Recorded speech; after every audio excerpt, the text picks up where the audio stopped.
सर्व सुखाची लहरी, सर्व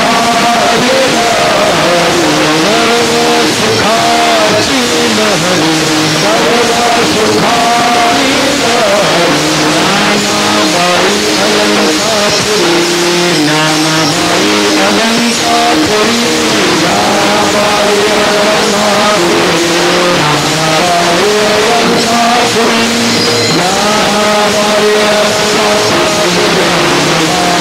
अलंकापुरी, सर्व सुखाची लहरी, सर्व सुखाची लहरी,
सर्व सुखाची लहरी ज्ञानाबाई अलंकापुरी शिवपीठ हे जुनाट ज्ञानाबाई तेथे मुकुट वेदशास्त्र देती ग्वाही म्हणती ज्ञानाबाई आई शिवपीठ हे जुनाट ज्ञानाबाई तेथे मुकुट ज्ञानाबाईचे चरणी शरण एका जनार्दनी शिवपीठ हे जुनाट ज्ञानाबाई तेथे मुकुट विठ्ठल विठ्ठल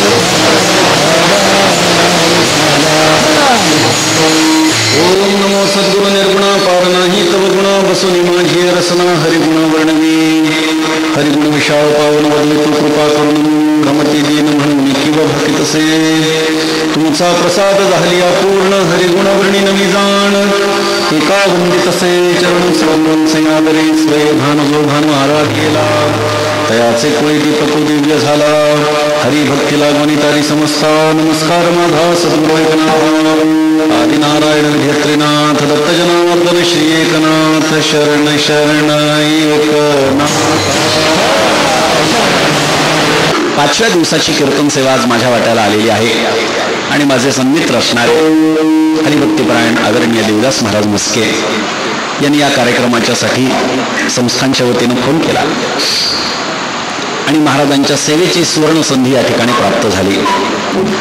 काय योग बघा, ज्ञानोबारायांच्या ज्ञानेश्वरीच्या स्थानावरती त्या उत्सवामध्ये सेवा होतीये.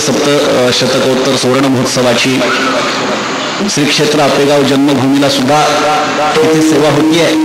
याचं कारण काय आहे की एकनाथ महाराजांचं आणि ज्ञानोबारायांचं नातं. इथे मला निश्चितपणे कल्पना आहे की इथे कोणा योगीराजला बोलवलेलं नाही आहे, इथे बोलवले ते एकनाथ महाराजांच्या वंशजांना. त्याचं कारण असं आहे की ज्ञानोबारायांचा आणि नाथ महाराजांचा अन्योन्य असा संबंध आपल्या सर्वांना माहिती आहे. ज्ञानाचा एका अशी आपल्याकडे वारकरी संप्रदायामध्ये म्हण प्रचलित आहे. ज्ञानाचा एका नामयाचा तुका, म्हणजे नामदेवरायांचा अवतार तुकोबाराय आणि ज्ञानोबारायांचा अवतार एकनाथ महाराज. अर्थात स्वतंत्रतेनं दोघांनाही महाविष्णूचा अवतार म्हटलेला आहे.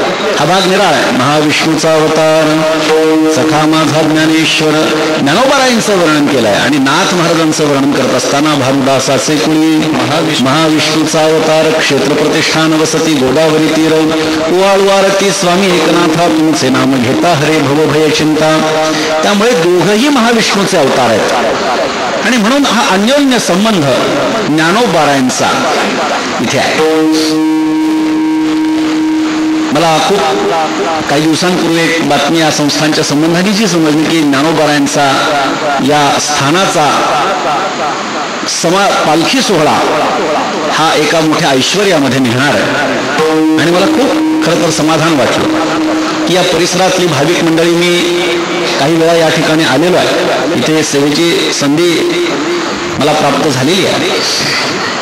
मात्र या परिसरातली सर्व भाविक मंडळी यांनी एक विचार समोर आणला आणि आदरणीय राऊत बाबांच्या पुढाकारातून, महाराजांच्या पुढाकारातून, श्रीराम महाराज झिंगुर्के यांच्या पुढाकारातून आणि या परिसरातले जे कोणी ज्येष्ठ श्रेष्ठ वारकरी आहेत त्यांच्या पुढाकारातून सुंदर असा सोहळा या ठिकाणी संपन्न झाला.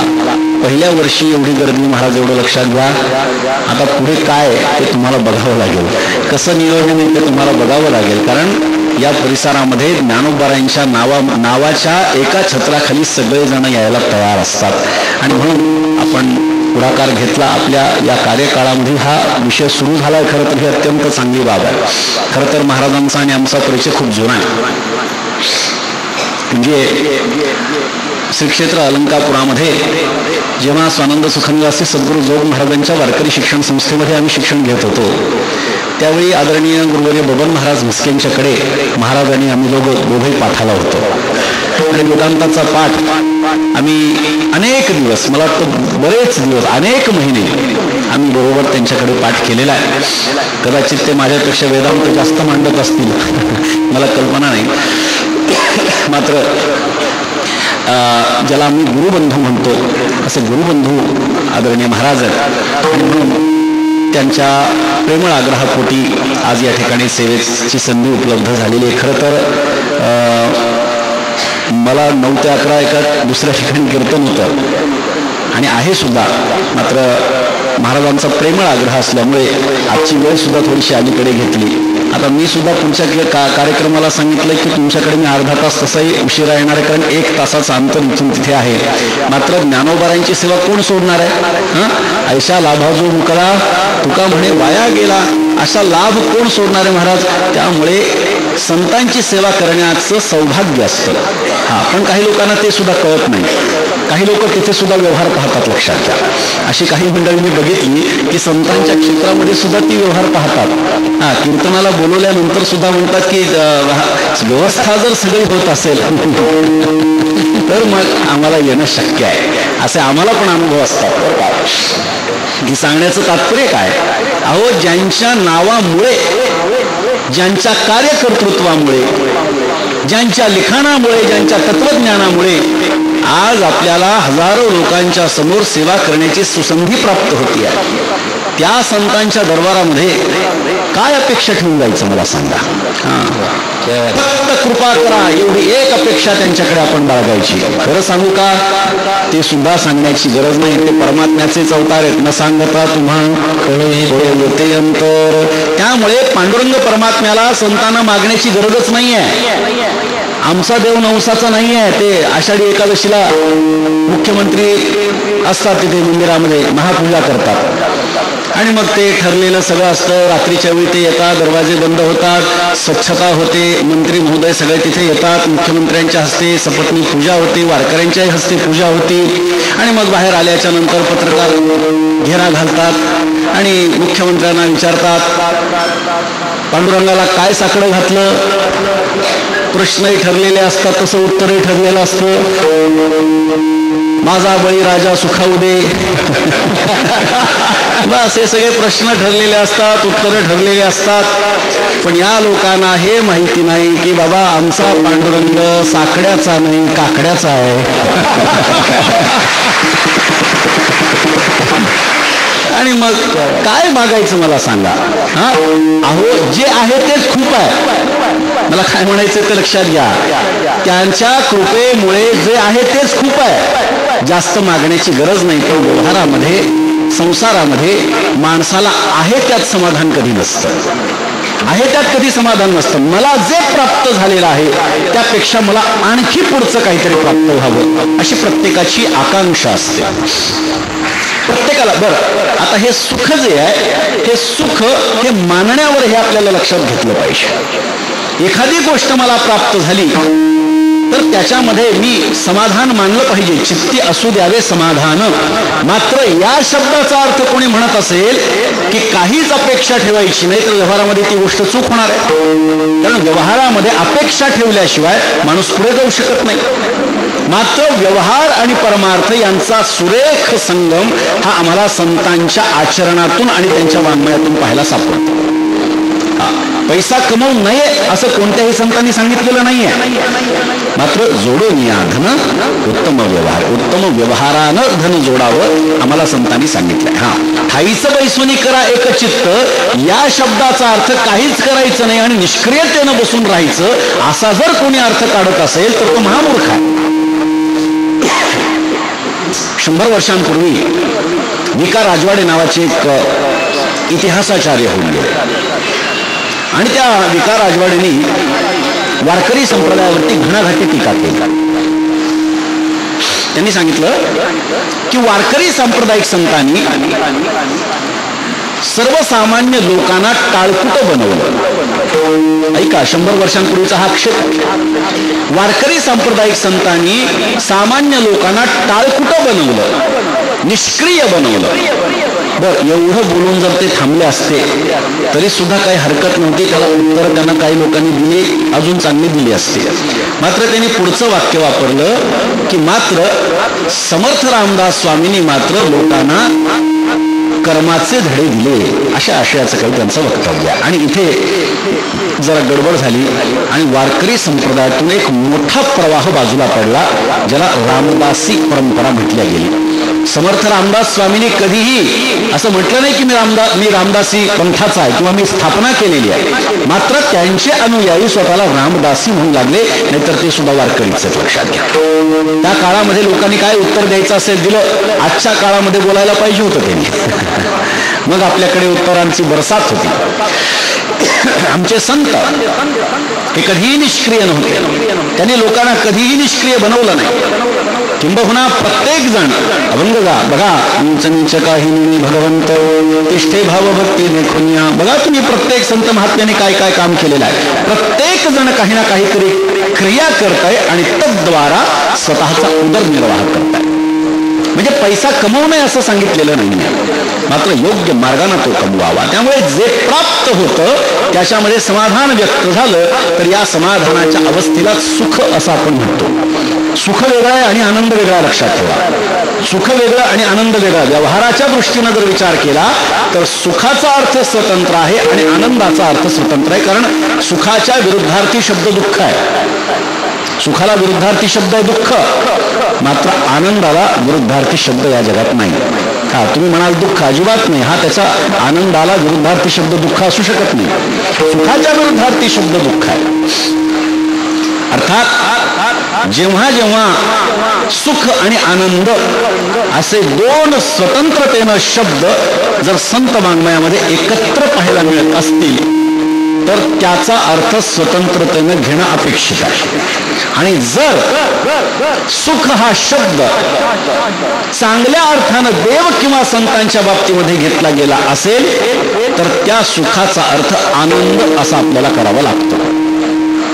म्हणजे नाथ महाराजांचे किंवा सगळ्या संतांचे काही अभंग आहेत, हा सुख आणि आनंद असेही शब्द एकाच अभंगामध्ये आपल्याला पाहायला सापडतात. असेही काही अभंग आपण पाहतो. काही अभंगामध्ये आनंद हा शब्द आहे, काही अभंगामध्ये सुख हा शब्द आहे. त्यामुळे कोणत्या विषयाची मांडणी संत महात्मे करतात याच्यावरून त्या शब्दाचा अर्थ घ्यावा लागतो. शब्दाचे अर्थ आम्हाला कळतात, आनंदापेक्षा सुख कमी आहे आम्हालाही माहिती आहे, पण नाथ महाराज जर का संतांचं वर्णन सुखाच्या संदर्भामध्ये करत असतील तर हे सुख म्हणजे आनंद आहे, ही गोष्ट आपण लक्षात घ्यायला पाहिजे. मात्र या शब्दांचे अर्थ गुरु परंपरेनं श्रवण केल्याशिवाय कळत नसतात. कारण काही लोक असतात की जे स्वतःच्या मनमर्जीनं शब्दांचे अर्थ काढत असतात. आता एक अभंग सध्या इतका प्रचलित आहे की तुकोबारायांचा प्रसिद्ध ते प्रमाण आहे.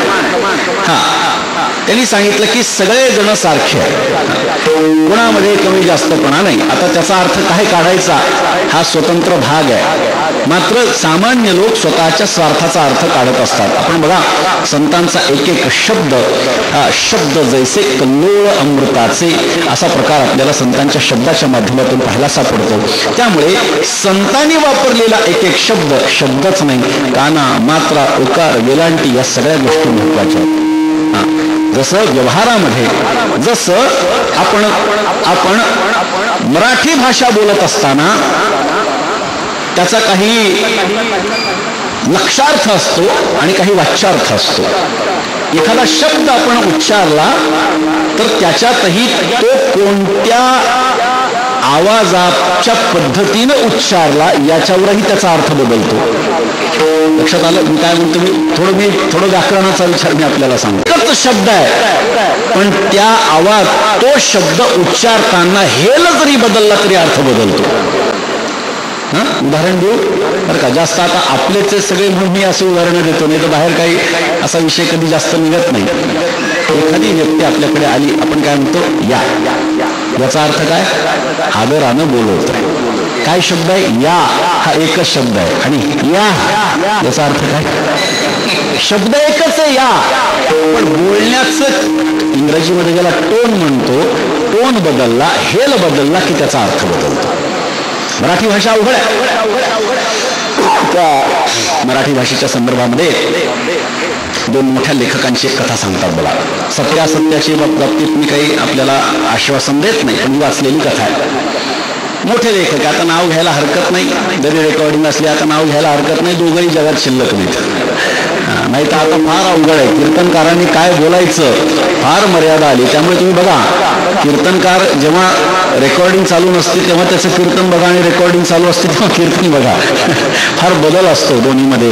रेकॉर्डिंग नसताना मोकळेपणाने छान कीर्तन करता येतं असं होतं. याचा अर्थ रेकॉर्डिंग करू नका असा नाही, कारण आपल्याला सुद्धा आपला जो कार्यक्रम आहे ते लक्षात राहण्यासाठी या गोष्टी कराव्या लागतात, टेक्नॉलॉजीचा वापर. ठीक आहे. शब्दच्छल हा आपल्याला बऱ्याच ठिकाणी पाहायला मिळतो. मराठी भाषा अशी आहे की ती कुठे कशी वळवली तरी वळते.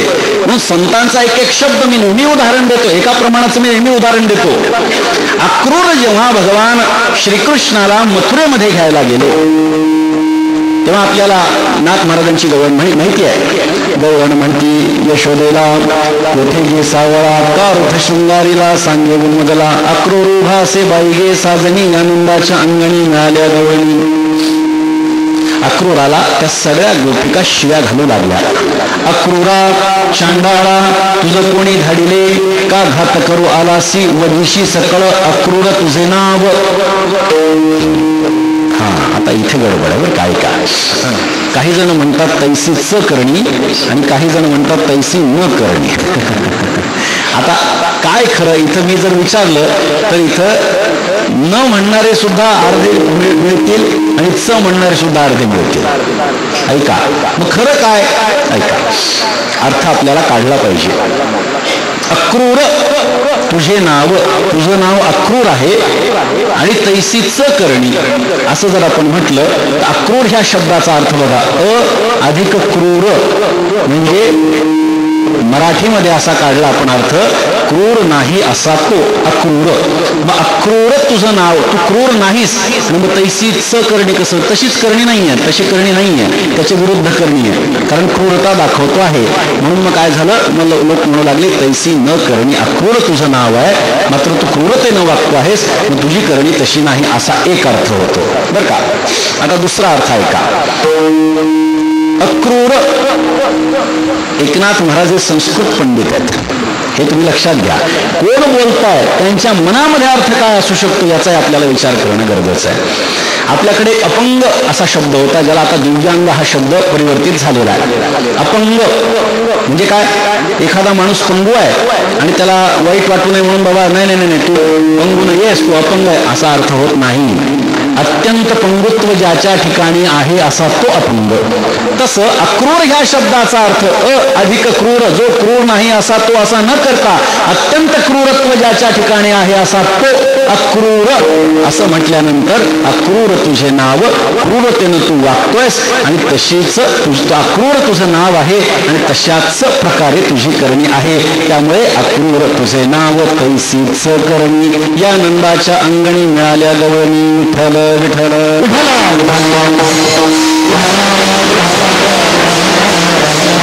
म्हणून संतांचा एक एक शब्द हा आपल्यासाठी मोत्याप्रमाणे, मोत्याच्या दाण्याप्रमाणे आहे. आपण तो त्याचा विचार केला पाहिजे. असो, आपण बाजूला कुठून गेलो तर संत महात्म्यांचं वर्णन करतात. नाथ महाराज जे आहेत हे आपल्या पूर्वसुरींबद्दल कृतज्ञता बाळगणारे एक महान संत आहेत, लक्षात घ्या. आज आपल्याला गोरोबा काकांचं चरित्र उपलब्ध आहे, सावता महाराजांचं चरित्र उपलब्ध आहे, चोखामेळा महाराजांचं चरित्र उपलब्ध आहे, नामदेवरायांचं चरित्र उपलब्ध आहे. त्याचं कारण म्हणजे शांती ब्रह्म एकनाथ महाराज. या 4 संतांवरती नाथ महाराजांचं विशेष प्रेम होतं. या व्यतिरिक्त जर आपण बघितलं तर नाथ महाराजांच्या अंतःकरणामध्ये ज्ञानोबारायांच्या संबंधाने निरतिशय असं प्रेम होतं. म्हणजे त्या प्रेमाचं वर्णनही आपण करू शकत नाही, एवढं प्रेम ज्ञानोबारायांच्या संबंधानं नाथ महाराजांच्या अंतःकरणात आपल्याला पाहायला सापडतं. म्हणून नाथ महाराजांची वाणी जेव्हा ज्ञानोबारायांचं वर्णन करायला लागते तेव्हा ती अथांगतेनं व्हायला लागते. नाथ महाराजांनी वापरलेले एक एक शब्द हे आपल्याला आकृष्ट करायला लागतात आणि ज्ञानोबारायांना कुतूहलानं दंग करून टाकतात असे शब्द आहेत. कैवल्याचा पुतळा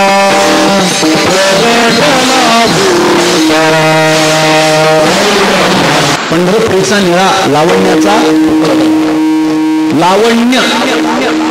लावण्याचा पुतळा बनवता येतो का सांगा मला? लावण्याचा दगडाचा बनवता येईल, लाकडाचा, धातूचा, मातीचा, मेणाचा. लावण्याचा पुतळा बनवता येतो का? नाही. बर. जाणे भक्तीचा जिव्हाळा तुझी दैवाचा. दैव म्हणजे काय? भाग्य. भाग्याचा पुतळा तयार करता येतो का? भाग्याचा नाही ना. मग ज्याचे पुतळे तयार करता येत नाही त्याचे पुतळे करण्यासाठी का संत महात्मे एवढे आग्रही असतात? असं काय कारण आहे की ज्याचा पुतळा बनवू शकत नाही त्याचे पुतळे संत महात्मे सांगतात? ऐका, त्याचे पुतळे याचा अर्थ काय? तुकोबारायांनी सांगितलं, भक्तीचा जिव्हाळा जाणतो, ज्याला भक्तीचं खरं वर्म कळालेलं आहे त्याच्याकडे तुम्ही पहा, म्हणजे भाग्याचा पुतळा काय आहे ते तुम्हाला कळेल. प्रत्यक्ष भाग्य म्हणजे काय त्याच्याकडे बघितल्यानंतर तुम्हाला कळेल. लावण्य बघायचंय, इतरत्र कुठेही बघू नका, पंढरपूरला जा, पांडुरंगाला पहा, प्रत्यक्ष लावण्य म्हणजे काय तुम्हाला कळेल. तसं मोक्ष म्हणजे काय तुम्हाला बघायचं आहे, कुठेही जाऊ नका, आळंदीला जा, ज्ञानोबारायांच्याकडे बघा, प्रत्यक्ष कैवल्य मूर्तिमंत स्वरूपामध्ये त्या ठिकाणी विराजमान आहे. विठ्ठल विठ्ठल.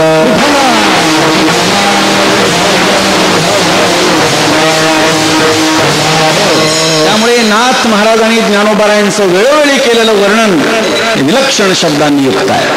नाथ महाराजांच्यासाठी ज्ञानोबाराय म्हणजे आई आहे. आजही हजारो लाखो विद्यार्थी आळंदीला आहेत. ज्ञानोबारायांना काय म्हणतात? माऊली. काय कारण आहे? ही माऊली सगळ्यांचं पालन पोषण करते, लक्षात घ्या. या मंदिराची स्थापना करणारे वैकुंठवासी मामासाहेब, जे की जोग महाराजांचे शिष्य आहेत, आणि त्यांच्या सर्व गुरुबंधूंनी मिळून पुढाकार घेतला आणि हे मंदिर बांधलं, उभारलं. त्या आळंदीमध्ये जोग महाराजांच्या शिक्षण संस्थेने सुरुवात जरी केली, आज हजारो विद्यार्थी त्या ठिकाणी शेकडो संस्थांमध्ये शिकतात. मला सांगा, एवढ्या विद्यार्थ्यांना आज मधुकरी मिळती आहे, ही कोणाची कृपा आहे? आज ही सगळी विद्यार्थी मधुकरी मागून खात आहेत, ही ज्ञानोबारायांची कृपा आहे. आळंदीमध्ये या सगळ्यांना वास्तव्याला जागा उपलब्ध होतीये, ज्ञानोबारायांची कृपा आहे. आईच्या काळजाप्रमाणे ज्ञानोबाराय प्रत्येकाची काळजी घेतात, पण आपण ज्ञानोबारायांना आई मानलं पाहिजे. आळंदीला स्वार्थासाठी न जाता परमार्थासाठी जावं. माझ्यावरती कृपा करा ही भूमिका बजवावी. कारण आपण सुरुवातीला बघितलं की त्यांना सांगण्याची गरज नाही, त्यांना कळतं की आपल्याला कशाची गरज आहे. माणसं मात्र काय करतात, जे प्रेयस्कर आहे ते त्यांना मागतात. वास्तविक पाहता आपल्यासाठी जे श्रेयस्कर आहे ते देत असतात. श्रेयस्कर म्हणजे काय? ज्याच्यामध्ये आपलं कल्याण आहे ते संत महात्मे देतात. मात्र आपल्याला प्रेयस्कर अपेक्षित असतं, म्हणजे आम्हाला जे प्रिय वाटतं ते आम्ही त्यांना मागत असतो. त्यामुळे या ठिकाणी जर आपण बघितलं तर आमचे सगळे संत हे तुम्हाला व्यावहारिक सुखही प्रदान करतात आणि पारमार्थिक सुखही प्रदान करतात. म्हणून आपण जिथून बाजूला पडलो होतो की सगळ्याच संतांनी काही ना काहीतरी कर्म कर्तृत्व करून लोकांना सन्मार्गाला लावलं. आणि विकार राजवाडेंचा जो विषय आपल्याला सांगितला, तर आमच्या सगळ्या संतांचं तुम्ही चरित्र बघा की ते कधीही शांत बसले नाहीत. काही ना काहीतरी उद्योग त्यांनी मांडलेला, फक्त भाग्यावरती अवलंबून राहिले नाही. भाग्याची भरसे उद्यमाची निसे, मग समृद्धी जाता आपैसे घर घे. समृद्धी प्राप्त होणार आहे, मात्र उद्योग करावा लागेल आणि मग भाग्याची साथ आपल्याला प्राप्त होणार आहे. ज्ञानोबारायांचं वचन हे साधं वचन नाही आहे. मग कोणत्या आधारावरती त्यांनी तो आक्षेप घेतला हा त्यांना माहिती आहे. अहो, आमचे संत प्रसंगी हातामध्ये तलवार घेऊन स्वतःचं संरक्षण करतायत, समाजाचं धर्माचं संरक्षण करतायत. हा अनुभव एकनाथ महाराज शांतीब्रह्म आहेत, हातामध्ये त्यांनी तलवार घेऊन लढाई केली आणि जिंकलेत ही आपण गोष्ट लक्षात घ्या. त्यामुळे निष्क्रिय बनवलेलं नाही समाजाला, तर योग्य मार्गाला लावण्याचं काम आमच्या संत महात्म्यांनी केलेलं आहे. आणि त्यामुळे अशा महात्म्यांचं वर्णन एखाद्या महात्म्याने करणं अपेक्षित. कारण कोण कोणाचं वर्णन करतं याला खूप महत्व आहे. कोण कोणाचं वर्णन करतं याला महत्व आहे. एकदा उंटाचं लग्न होतं. उंटाचं त्याने असा विचार केला, जंगलातल्या सगळ्या प्राण्यांना आपण लग्नाला बोलू. सगळे प्राणी त्या ठिकाणी जमा झाले. आता त्यांचं जे काही स्टेज असेल त्याच्यावरती ते उंट उंटीन उभे राहिले. त्यांच्यातले पण ब्राह्मण असतील त्यांनी अंतरपाठ भरला. त्यांच्यातले काय मंत्र असतील ते मंत्र झाले. ते काही सावधान म्हणायचं काय असेल त्यांच्या पद्धतीने ते झालं. आणि आता शुभेच्छा देण्याच्यासाठी रांग लागली. ते लग्नामध्ये जेव्हा नवरा नवरी उभे असतात ते खरं वैतागलेले असतात बरं का. तो त्याचे नातेवाईक आले की तो सांगतो हे माझे अमुक आहेत बरं का. मग ती सुद्धा विचारायची पाय पडते. ती सांगते माझी असे हाय हसून आपला पाय पडतो. आयुष्यात नंतर त्या लोकांची कधी भेटही होत नाही, आठवणही येत नाही. पण ते एकदा काहीतरी ते वैताग असतो, तो सहन करावा लागतो. त्या उंट आणि उंटीने आपले मुंडावे वगैरे बांधून सगळ्यांचं स्वागत घेत होते, शुभेच्छा स्वीकारत होते. प्रत्येक जण आपापल्या पद्धतीनं काहीतरी शुभेच्छा देत होता. आता शुभेच्छा द्यायला आता सगळेच प्राणी आले तर गाढव कसं काय बाजूला राहील. गाढव आलं, गाढव रांगेत उभं राहिलं. ते गाढव चांगलं आहे, रांगेत उभं राहतं. आला रांगेत आणि म्हटलं आता काय करावं जेणेकरून हा आनंदी होईल, सुखी होईल. गाढवानी उंटाच्या रूपाचं वर्णन करायला सुरुवात केली. आता उंट हा सगळ्या प्राण्यांमध्ये अत्यंत कुरूप प्राणी आहे. बघा तुम्ही, जन्मल्या जन्मल्या ते बाळ सुद्धा म्हाताऱ्यांसारखं त्याचं गाल लावून कळत असतात. नाक नकट, पाठ वाकडी तिकडी, मान उंच, पाय सुद्धा वेडे वाकडे. कुठला अवयव त्याचा चांगला आहे मला सांगा. वा वा आता एकही त्याच्या ठिकाणी एकही गोष्ट चांगली नाही. एकही गोष्ट त्याच्या ठिकाणी चांगली नाही. पण गाढव त्याच्या रूपाचं वर्णन करू लागला.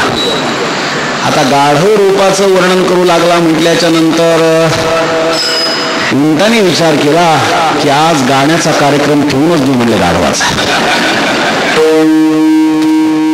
म्हणजे गाढव जेव्हा उंटाचं वर्णन करतं तेव्हा उंट गाढवाला कार्यक्रम देत असतो बरं का.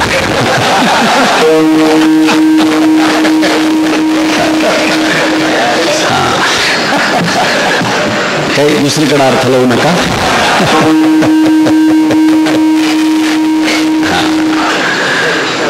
आता गाढवाचं गाणं सुरू झालं.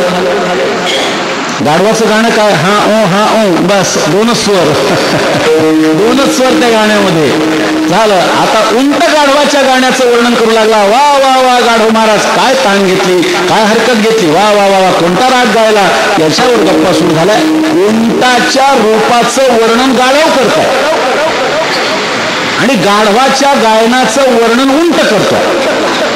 काय उपयोग, अहो रूपम अहो ध्वनी. याच्यात काय कोण कोणाचं वर्णन करतं हे महत्वाचं आहे. इथे एकनाथ महाराज ज्ञानोबरायांचं वर्णन करतायत. एकनाथ महाराजांचा अधिकार साधा आहे का.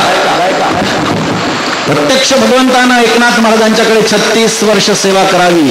इतर कोणत्याही संत महात्म्यांना एवढा सहवास भगवंताचा प्राप्त झाला नाही. 12 वर्ष कीर्तनामध्ये टाळ घेऊन विठ्ठल या नावानं सेवा करावी. पुढचे 12 वर्ष केशव हे नाम धारण करून देवपूजेमध्ये मदत करावी सहाणेवरती चंदन बाळावर. आणि त्याच्या पुढचे 12 वर्ष श्रीखंड हे नाम धारण करून कावडीनं नाथ महाराजांच्या रांजणात पाणी भरावं. एवढा मोठा अधिकार एकनाथ महाराजांचा. त्यामुळे वर्णन कोण करताय याला महत्व आहे. आणि वर्णन नाथ महाराज कोणाचंही करतील अशी अपेक्षा आपण बाळगू नये. नाथ महाराज ज्या अर्थी कोणाचं तरी वर्णन करतायत त्या अर्थी ती व्यक्ती कोणीतरी विशेष असली पाहिजे, आणि विशेष जर नसेल तरी सुद्धा नाथ महाराज त्याचं वर्णन करणार नाहीत. त्यामुळे असा कोणता विचार नाथ महाराजांना भावला की ज्या विचाराकडे बघून नाथ महाराज ज्ञानोबारायांच्या वर्णनामध्ये प्रवृत्त झाले. अभंगाचं पहिलं लहरी. ज्ञानाबाई अलंकापूर्वी प्रस्तावनेमध्ये सांगितल्याप्रमाणे या ठिकाणी सुख हा शब्द ज्ञानोबारायांसाठी नाथ महाराजांनी वापरलेला आहे. मात्र सुख या शब्दाचा अर्थ व्यावहारिक सुख आपण समजू नका, तर सुख या शब्दाचा अर्थ आनंद असा आपण घेतला पाहिजे. कारण संत महात्मे प्रत्येक वेळा एकच शब्द वापरतील असं नाहीये. कधी कधी दोन्ही शब्द एकत्र वापरतात, कधी एका अर्थानं वापरतात, कधी दुसरे अर्थ वापरतात. मात्र या अभंगाचं जर चिंतन केलं, कारण सुखाची व्याख्या काय आहे तर सामान्यपणे व्यवहारामध्ये एखादी अप्राप्त गोष्ट प्राप्त झाल्यानंतर वाटणारं समाधान म्हणजे सुख आहे. अप्राप्त गोष्ट आहे ती प्राप्त झाली आणि मनाला समाधान वाटलं तर माणसाला वाटतं सुख प्राप्त झालं, ही सुखाची व्याख्या झाली. ज्ञानोबारायांचं दर्शन झालं आणि मग बरं वाटलं, इतकं ज्ञानोबारायांचं दर्शन स्वस्त नाही. मग सुख या शब्दाचा अर्थ इथं आनंद असाच करावा लागतो. हा आनंद म्हणजे काय तर आपल्याकडे कोणी आलं, आपण काय म्हणतो, वा वा वा वा तुम्ही आलात, आनंद झाला. सामान्य माणसांना वापरण्यासाठी हा शब्दच नाही. अशा शब्दाचा प्रयोग अशा माणसासाठी जर आपण केला तर आपण त्या शब्दाचा अपमान करतो. लक्षात ठेवा. आनंद हा शब्द जर आपण बघितला, आणि संतांचा आनंद काही माणसाचा आनंद नाही हे अजून लक्षात घ्या. संतांचा आनंद हा शब्द जेव्हा चांगल्या अर्थानं वापरतात तेव्हा तो ब्रह्मानंद या अर्थानं वापरत असतात. परमात्म्याचा आनंद म्हणजे आनंद म्हणजे सुख या दृष्टीनं ते वापरत असतात. तैत्तरीय उपनिषदामध्ये सांगितलंय एक माणसाचा आनंद म्हणजे काय. एका माणसाला आनंद झाला असा एखादा माणूस केव्हा म्हणू शकतो. ऐका. युवास्यात् साधु युवाध्यायकः अशिष्टो दृढिष्ठो बलिष्ठः तस्येयं पृथ्वी सर्व वित्तस्य पूर्णस्यात् एको मानुषानंदः. युवास्यात् एखादा युवक असावा, युवाध्यायकः अध्ययनामध्ये रत असावा, अशिष्टो आशा संपन्न असावा, दृढिष्ठो साधनावरती दृढ असावा, बलिष्ठः ते साधन पूर्ण करण्याची ताकद त्याच्या ठिकाणी असावी.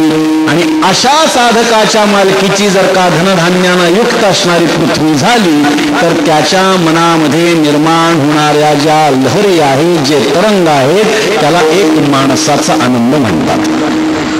लक्षात आलं. आनंद माणसाचाही आनंद म्हणजे किती मोठा आहे. आता ब्रह्मानंद ऐका. श्रुती मातेनं आपल्याला आता पट्टीत सांगायला सुरुवात केली. श्रुती मातेनं सांगितलं असे 100 माणसाचे आनंद एकत्रित केले की एक मनुष्य गंधर्वाचा आनंद होतो. असे 100 मनुष्य गंधर्वाचे आनंद एकत्रित केले की एक देवगंधर्वाचा आनंद होतो. असे 100 देवगंधर्वाचे आनंद एकत्रित केले की एक अजानज देवाचा आनंद होतो. असे 100 अजानज देवाचे आनंद एकत्रित केले की एक पितृगणाचा आनंद होतो. असे 100 पितृगणाचे आनंद एकत्रित केले की एक कर्मदेवाचा आनंद होतो. असे 100 कर्मदेवाचे आनंद एकत्रित केले की एक देवाचा आनंद होतो. असे 100 देवाचे आनंद एकत्रित केले की इंद्रदेवाचा आनंद होतो. असे 100 इंद्रदेवाचे आनंद एकत्रित केले की एक बृहस्पतीचा आनंद होतो. असे 100 बृहस्पतीचे आनंद एकत्रित केले की एक ब्रह्मदेवाचा आनंद होतो. आणि असे 100 ब्रह्मदेवाचे आनंद एकत्रित केले की एक ब्रह्मानंद होतो. विठ्ठल विठ्ठल.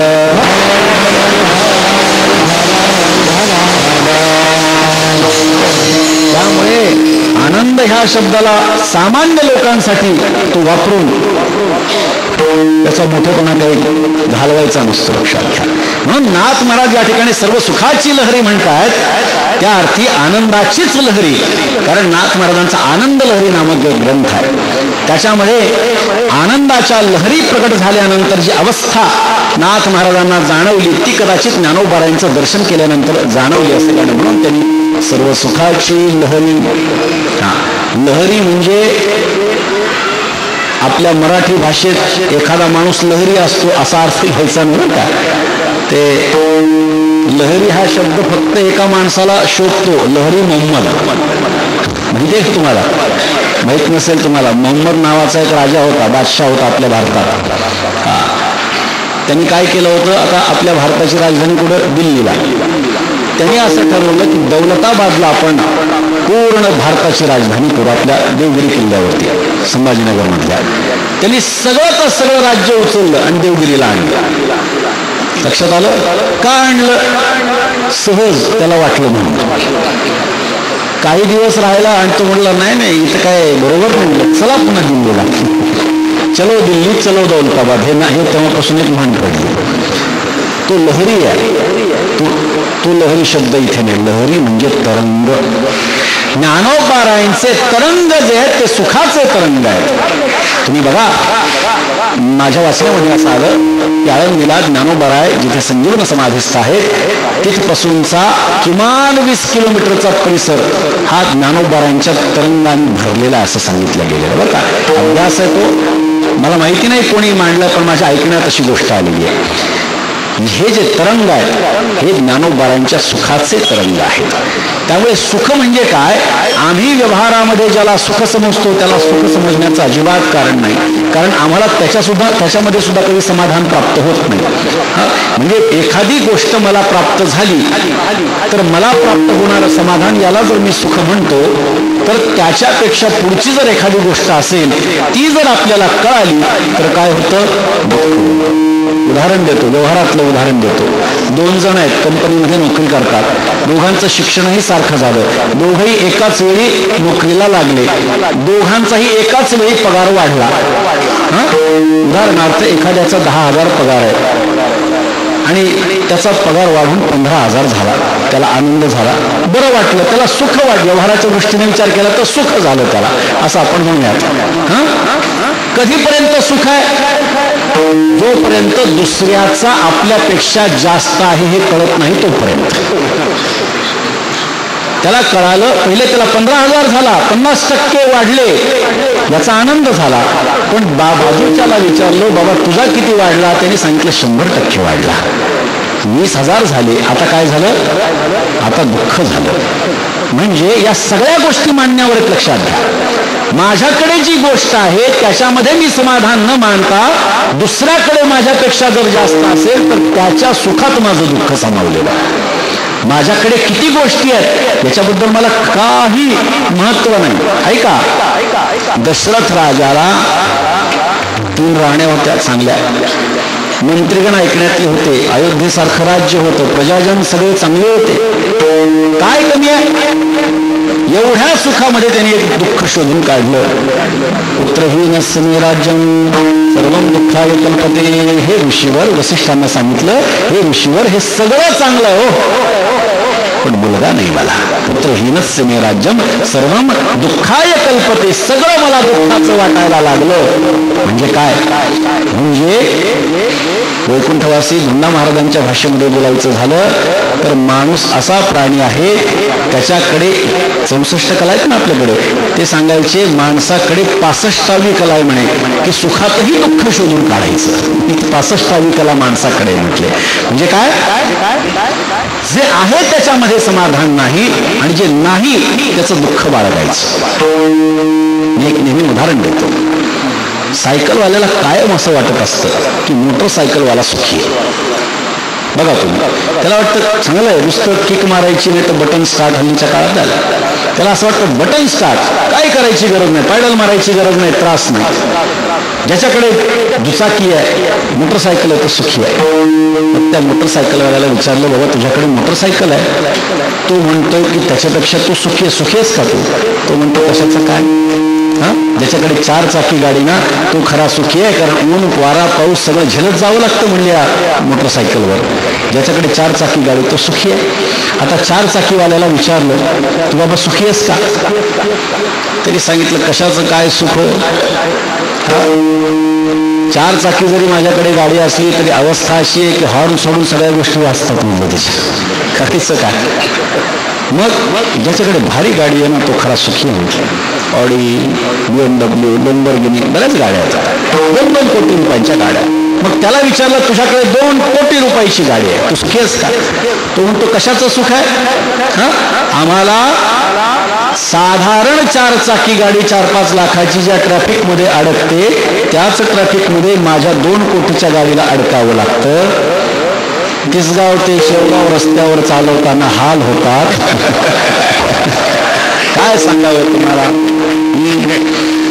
काय या यातनेचं वर्णन करावं. मग ज्याच्याकडे स्वतःच हेलिकॉप्टर आहे ना तो खरा सुखी आहे.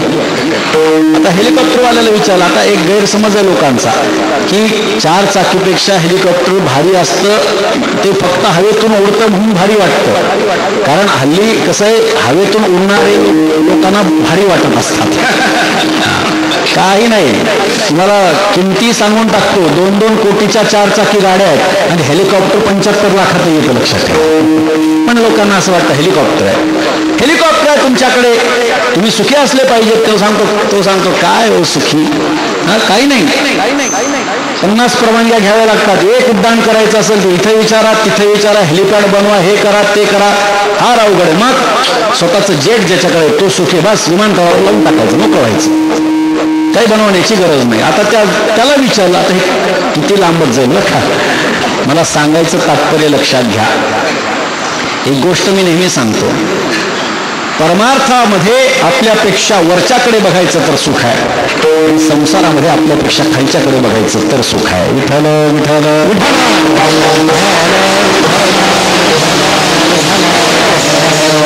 जेटवाल्याने हेलिकॉप्टरवाल्याकडे बघितलं तर त्याला सुख आहे, हेलिकॉप्टरवाल्याने भारी गाडीवाल्याकडे बघितलं तर त्याला सुख आहे, भारी गाडीवाल्यानं साध्या 4 चाकीवाल्याकडे बघितलं तर त्याला सुख आहे, साध्या 4 चाकीवाल्यानं मोटरसायकलवाल्याकडे बघितलं तर त्याला सुख आहे, मोटरसायकलवाल्यानं सायकलवाल्याकडे बघितलं तर त्याला सुख आहे, सायकलवाल्यानं चालणाऱ्याकडे बघितलं तर त्याला सुख आहे, चालणाऱ्यानं अपंगाकडे बघितलं तर त्याला सुख आहे आणि अपंगानं प्राण्याकडे बघितलं तर त्याला सुख आहे. विठ्ठल विठ्ठल.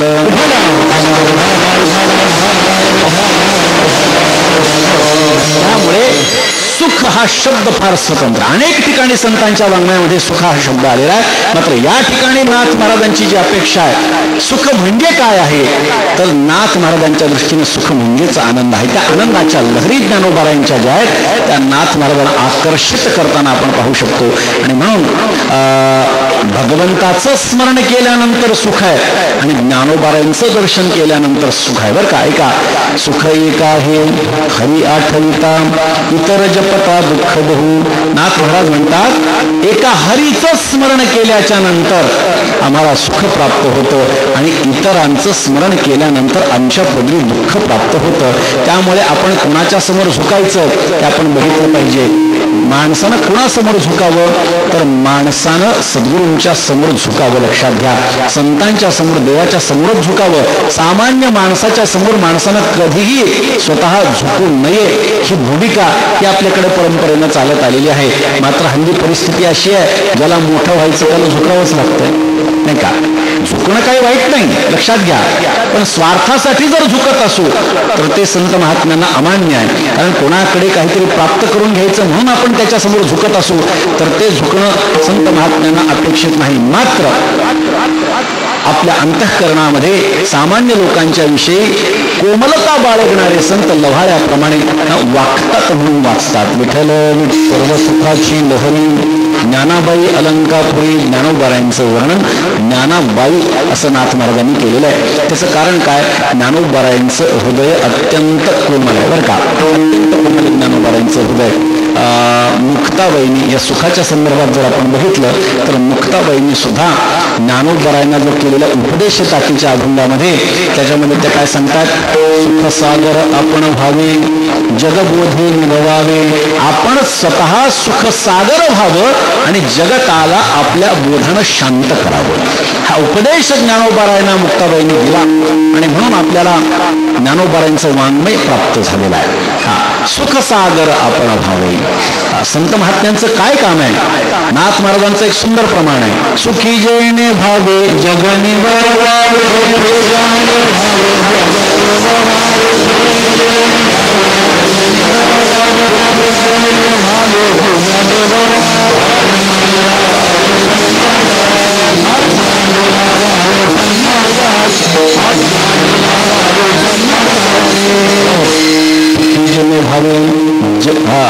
सुखी जेणे व्हावे, जग निववावे, अज्ञान निलावावे सन्मार्गासी. नाथ महाराजांचं हरिपाठातलं हे प्रमाण आहे. जो सुखी झालेला आहे त्यांनी काय करायचं, जगाला शांत करायचं. हरी बोला नाही तरी बोला, व्यर्थ गलबला करून का, नको नको मान नको अभिमान, सोडी नितूपण तोची सुखी. सुखी जेणे व्हावे, जग निववावे, अज्ञान निलावावे सन्मार्गासी. संतांचं कार्य बघा, अज्ञ लोकांना सन्मार्गाला लावण्यासाठीच संत महात्मे येतात. आपण नेहमी ऐकतो, येथे उपकारासाठी आले घर जावे कुंती,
उपकारासाठी आले घरोजा वैकुंठी, वैकुंठाहून ते संत महात्मे आपल्यावर उपकार करण्यासाठी आलेले आहेत. भगवंतानं 7 गोष्टींची निर्मिती फक्त जगतावर उपकार करण्यासाठी केलेली आहे. रविश्चंद्रो घनः वृक्षानद्यो गावश्च सज्जनः एते परोपकाराय युगे युगेन निर्मितः.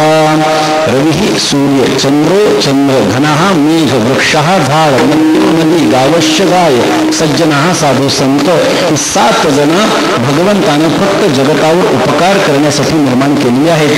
आणि त्यामुळे जगावरती उपकार करण्यासाठी ही संत महात्म्यांची नेमणूक असल्यामुळे उपकार करणं हाच त्यांचा स्थायी भाव बनलेला असतो. सुखी जीवने व्हावे, जग निववावे, अज्ञान निलावावे सन्मार्गासी.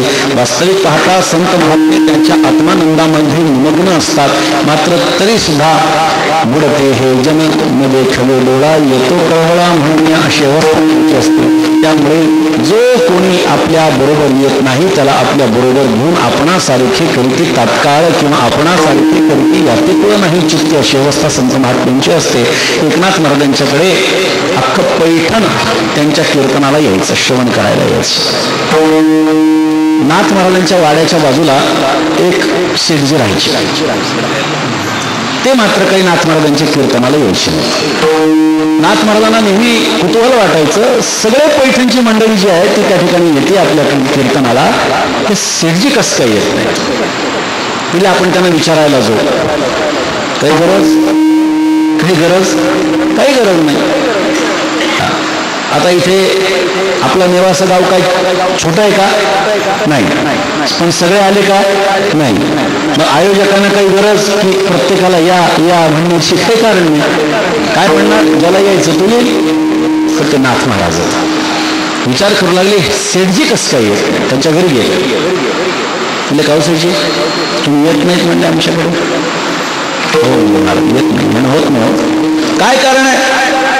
त्यांनी सांगितलं, काय सांगू महाराज, वेळ नाही हो, वेळ नाही माझ्याकडे. नाथ महाराजांनी विचारलं, कसं काय वेळ नाही? काय दिनचर्या आहे तुमची? मी काय अपशब्द वगैरे बोलतो का तुम्हाला? का काही अपसिद्धांत मानतो की जे तुम्हाला पटत नाही? नाही म्हटलं, आपण विद्वान आहेत आम्ही. वेळ मिळत नाही. आपल्याला सर्वांना माहिती आहे की वेळ मिळत नसतो, तो काढावा लागत असतो. वेळच नाही. दिनचर्या काय तुमची? काही नाही, इतक्या वाजता उठतो, रात्रविधी करतो, स्नान करतो, अंग पुसून कपडे घालतो, जेवण करतो, दुकानात जातो, दिवसभर गिऱ्हाईक असतात, रात्री हिशोब करतो, दुकान वाढवतो, घरी येतो, जेवतो, झोपतो, दुसऱ्या दिवशी पुन्हा उठतो. सांगा कुठे वेळ? नाथ महाराज म्हणले बरोबर आहे, यू आर टू बिझी. फारच व्यस्त आहात तुम्ही. आता गंमत अशी आहे, जर नाथ महाराजांचं कीर्तन संध्याकाळी सुरू असेल, उदाहरणार्थ 7 ते 9 असं आपण पकडू, कारण पूर्वीच्या काळात असा वेळ नसायचा, 7 ते 9 वगैरे नाही, सुरू झालं की सुरू रात्रभर चालायचं. जर सगळेच मंडळी पैठणची नाथ महाराजांच्या कीर्तनाला येत असतील तर त्या वेळेत याच्या दुकानात कोणतं गिऱ्हाईक येत असेल सांगा मला? पण नाही, यायचं नसेल तर 12 कारणं सापडत असतात. नाथ महाराज म्हणजे तरी वेळ काढा ना, थोडा वेळ काढा. कुठे वेळ सांगा की महाराज? नाथ महाराजांनी सांगितलं, स्नान करताना अंगावर पाणी पडल्यापासून अंग पुसेपर्यंतचा वेळ द्या म्हणले मला. ते कसं काय शक्य? म्हणजे त्यावेळी मी तुमच्याकडे यायचं असं? नाथ महाराज म्हणले नाही नाही, मी तुमच्याकडे येणार. पुन्हा सांगा, काही गरज? काहीच गरज नाही. मग कशासाठी? अर्भकाचीसाठी. पण ते अति भरले पाणी तैसे संत जगी क्रिया करून द्यावी. नाथ महाराज गेले दुसऱ्या दिवशी, शेठजीच्या स्नानाच्या वेळी ते गेले आणि शेठजींना सांगितलं, शेठजी काही अवघड नाही, तुम्ही काही काळजी करू नका, जास्त तुम्हाला त्रास देणार नाही, मी सांगतो तेवढंच फक्त स्नान होईपर्यंत म्हणायचं. अंगावर पाणी पडलं की सुरुवात करायची आणि अंग पुसेपर्यंत तेवढं म्हणायचं, बस. वाटलं काय मोठं स्तोत्र वगैरे देतात की काय? घाबरलेला, काही घाबरू नका म्हणले, ऐका, बोला म्हणले, ओम विश्वं विष्णुर्व षट्कारो. तुम्ही नका म्हणू. नाथ महाराजांनी त्यांना सांगितलं म्हणून म्हणलं म्हणा असं. नाथ महाराज त्यांना म्हणाले म्हणा. एवढंच आनंद झाला त्याला. अरे वा, ओम विश्वं विष्णुर्व षट्कारो, ओम विश्वं विष्णुर्व षट्कारो. दुसऱ्या दिवशी नाथ महाराज गेले. भूतभव्य भवत प्रभू. नुसतं नाही म्हणायचं म्हणले, कालचं म्हणायचं मग आजचं पुन्हा म्हणायचं. ठीक आहे, वाढलं. ओम विश्वं विष्णुर्व षट्कारो भूतभव्य भवत प्रभू.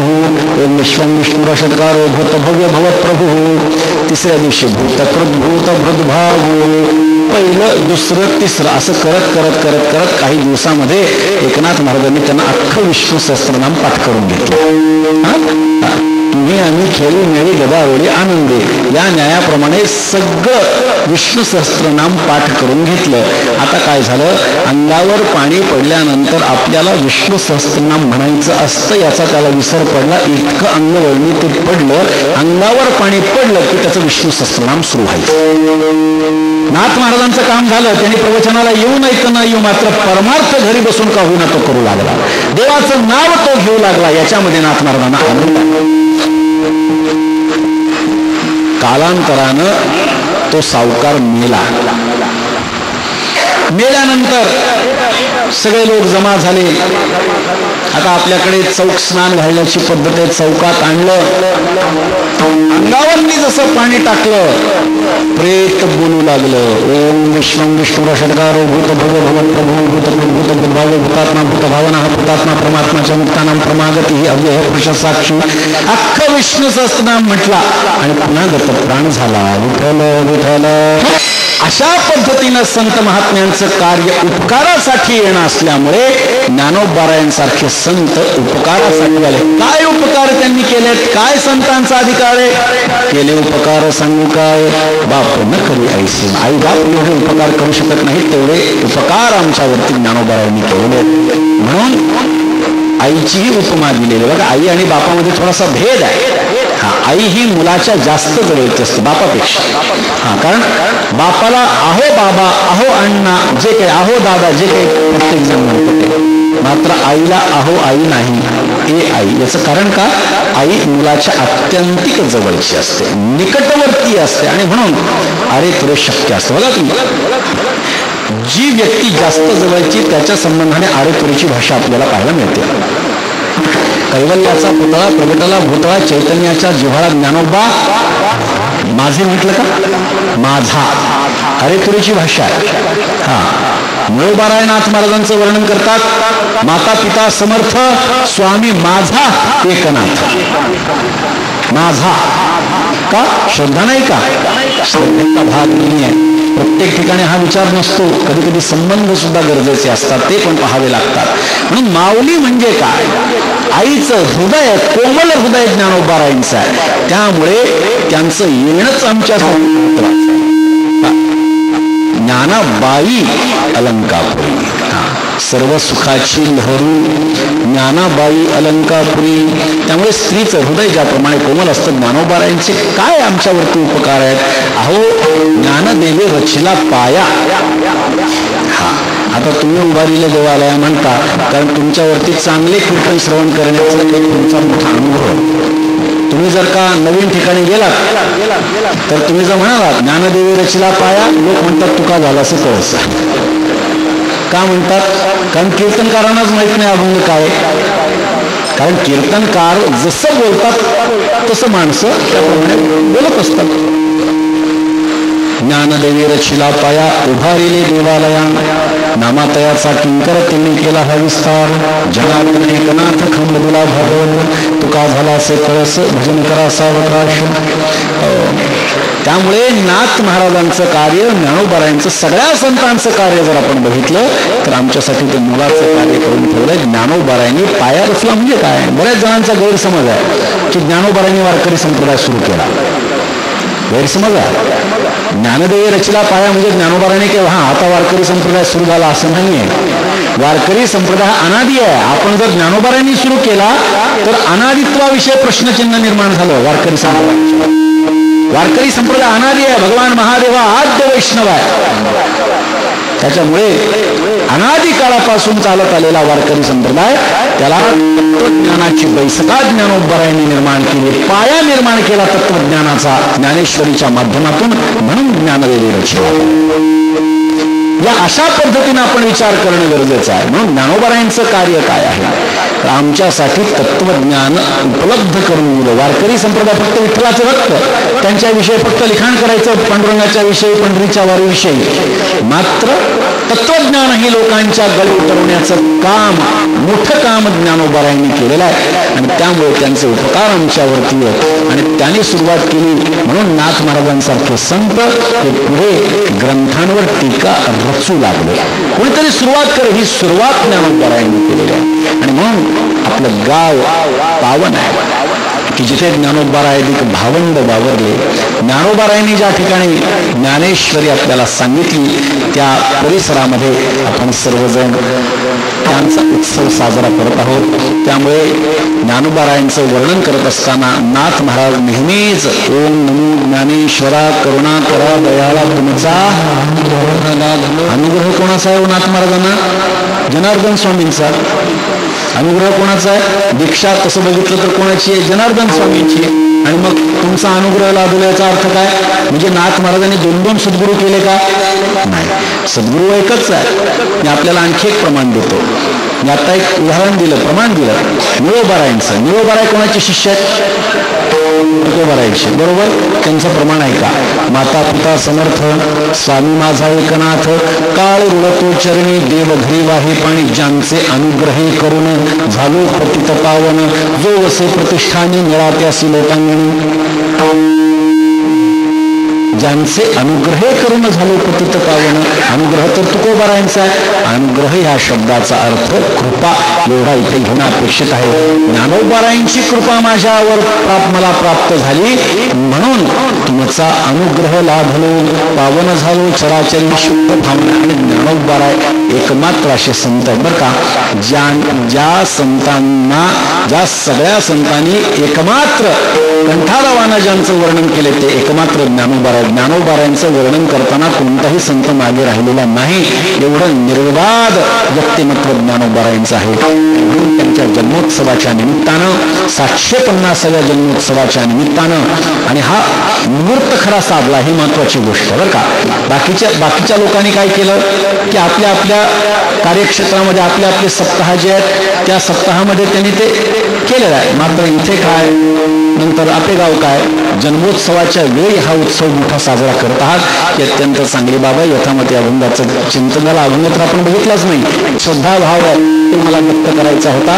कारण आळंदीचं वर्णन आता इथे करण्याचं कारण नाही. ज्ञानोबारायांचा आणि नाथ महाराजांचा संबंध आपल्याला माहिती आहे. ज्ञानोबारायांच्या समाधीनंतर 231-35 वर्षानंतर नाथ महाराजच ज्ञानोबारायांना असे दिसले की ज्याने आळंदीला नाथ महाराजांना बोलावून घेतलं. आपल्याला सर्वांना माहिती आहे आज ज्ञानोबारायांची समाधी जी आपल्याला दर्शनार्थ उपलब्ध आहे ती शांतीब्रह्म एकनाथ महाराजांच्यामुळे उपलब्ध आहे. एकनाथ महाराजांनी ज्ञानोबारायांच्या समाधीचा शोध घेतला. एकनाथ महाराजांनी ज्ञानोबारायांच्या समाधीचा जीर्णोद्धार केला.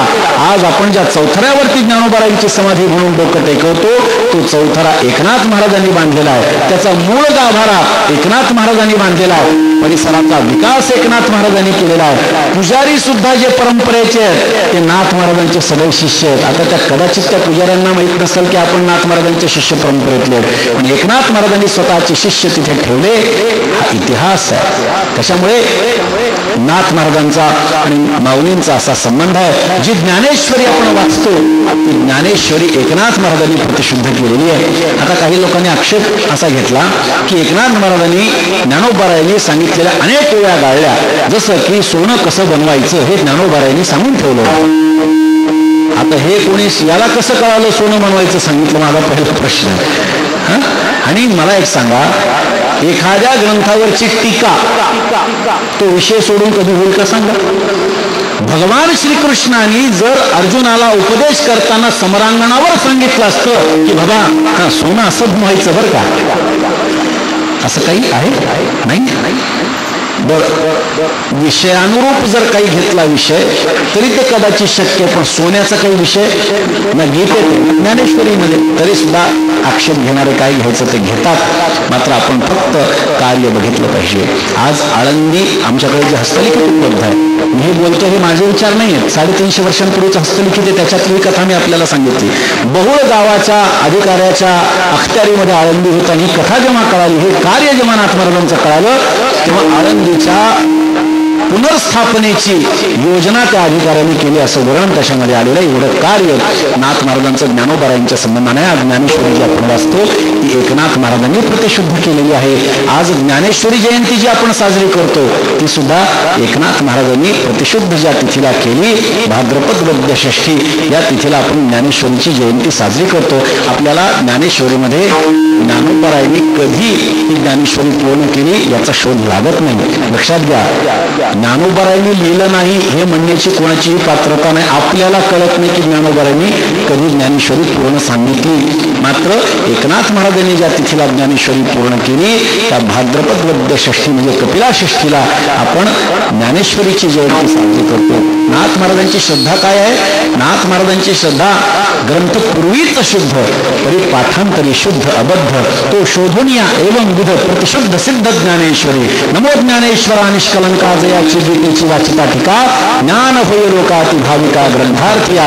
ही नाथ महाराजांची ज्ञानोबारायांची आणि ज्ञानेश्वरीच्या प्रति भावना आहे. आणि त्यामुळे आपण नाथ महाराज जेव्हा वर्णन करत राहतात तेव्हा नाथ महाराजांचे शब्द आता वाहत्या पाण्याप्रमाणे ज्ञानोबारायांच्या संबंधाने समोर येत असतात. म्हणून सर्व सुखाची लहरी ज्ञानाबाई अलंकापुरी शिवपीठ हे जुनाट ज्ञानाबाई तेथे मुकुट वेदशास्त्र नीतिग्वाही म्हणते ज्ञानाबाई आई.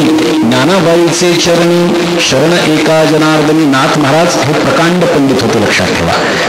सर्वार्थानं नाथ महाराज श्रेष्ठ होते, पण श्रेष्ठ माणसाचं वैशिष्ट्य असं असतं की तो जिथे झुकायचं तिथं झुकतच असतो, लक्षात ठेवा. सर्वसुखाची लहरी ज्ञानाबाई अलंकापुरी शिवपीठ हे जुनाट ज्ञानाबाई तेथे मुकुट. शांतीप्रमाणे नाथ महाराजांचा ज्ञानोबारायांचं यथार्थ वर्णन करणारा अभंग आज सेवेकर्त्यांनी घडलेला होता. ग्रंथराज ज्ञानेश्वरीचं पारायण या ठिकाणी होत आहे आणि आपल्या एवढ्या मोठ्या संख्येनं आपण सर्व भाविक या ठिकाणी या कार्यक्रमाचा लाभ घेत आहात. अत्यंत समाधानाची बाब आहे. इतर ठिकाणी केलेलं कीर्तन आणि या ठिकाणी केलेलं कीर्तन यात जमीन आसमानचा फरक लक्षात ठेवा. कधी कधी असा प्रश्न पडतो की अशा ठिकाणी काय बोलावं आणि मग कदाचित विषयांतरही होऊ शकतं, मान्य आहे. मात्र ज्ञानोबारायांनी जे आम्हाला ज्ञान दिलं त्यांच्यासमोर काय कोणी ज्ञान पाजाळायचं? कोणातही एवढी धमक नाही, कोणातही एवढी ताकद नाही की ज्ञानोबारायांना काहीतरी त्यांच्या समोर काहीतरी सांगावं. या ठिकाणी ज्ञानेश्वरी प्रगट झाली त्या ठिकाणी आपण सर्वजण आहात. त्यामुळे तुमच्या सारखंच खरं तर 7ही दिवस इथं श्रवण करण्याचं सौभाग्य प्राप्त झालं असतं तर मी स्वतःला भाग्यशाली समजलो असतो. इथे येऊन ज्ञानेश्वरीचं पारायण करण्याचं सौभाग्य प्राप्त झालं असतं तर मी सौभाग्यशाली समजलो असतो. पण कदाचित आमच्या भाग्यात नाही, जे तुमच्या भाग्यात आहे. आणि तुमच्या भाग्यामध्ये असलेल्या ह्या सगळ्या गोष्टी आपण अखंड हृदयामध्ये ठेवाव्यात, जेणेकरून ज्ञानोबारायांच्या संबंधानं, सकल वारकरी संप्रदायाच्या संबंधानं आपल्या अंतःकरणामध्ये श्रद्धा वाढत जाईल. आणि अशा पद्धतीने वाढतेनी प्रेमे माते भजते जे महात्मे प्रिभुजे पण मनोधर्मे शिवतले नाही, अशा पद्धतीने एकमात्र संत महात्म्यांचं आणि पांडुरंग परमात्म्याचं चिंतन करायचं आणि त्या चिंतनामध्ये आपलं जीवन व्यतीत करायचं ही अपेक्षा या ठिकाणी व्यक्त करतो. आदरणीय म्हस्के महाराजांनी या ठिकाणी मला आमंत्रित केलं संस्थानच्या वतीनं. त्यांच्या आधिपत्याखाली हे संस्थान मोठं नावलौकिक करेल अशी प्रार्थना या ठिकाणी माऊलींच्या आणि शांतीब्रह्म एकनाथ महाराजांच्या चरणी करतो. आणि माझ्या वाणीला पूर्णविराम देतो. झालेली सेवा शांतीब्रह्म श्रीमंत श्री एकनाथ महाराजांच्या चरणी, माऊली ज्ञानोबारायांच्या चरणी, तुम्हा सर्व सज्जनवृंदांच्या चरणी समर्पित करतो. ज्याचे गावी वास त्याचे नसावे उदास. ज्ञानेश्वर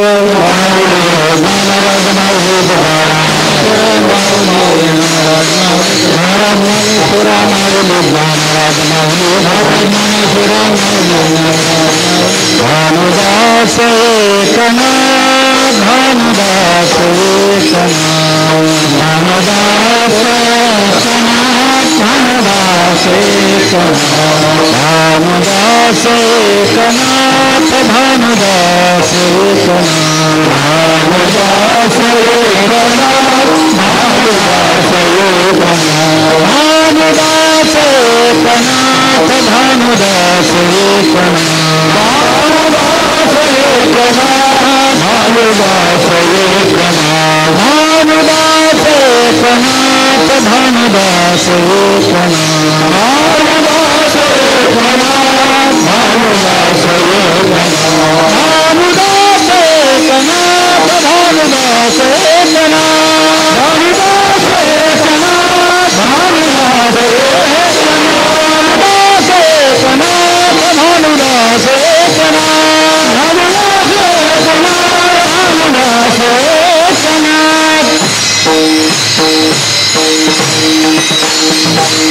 विठ्ठल जय जय विठ्ठल जय जय विठ्ठल जय जय विठ्ठल विठ्ठल जय शरण शरण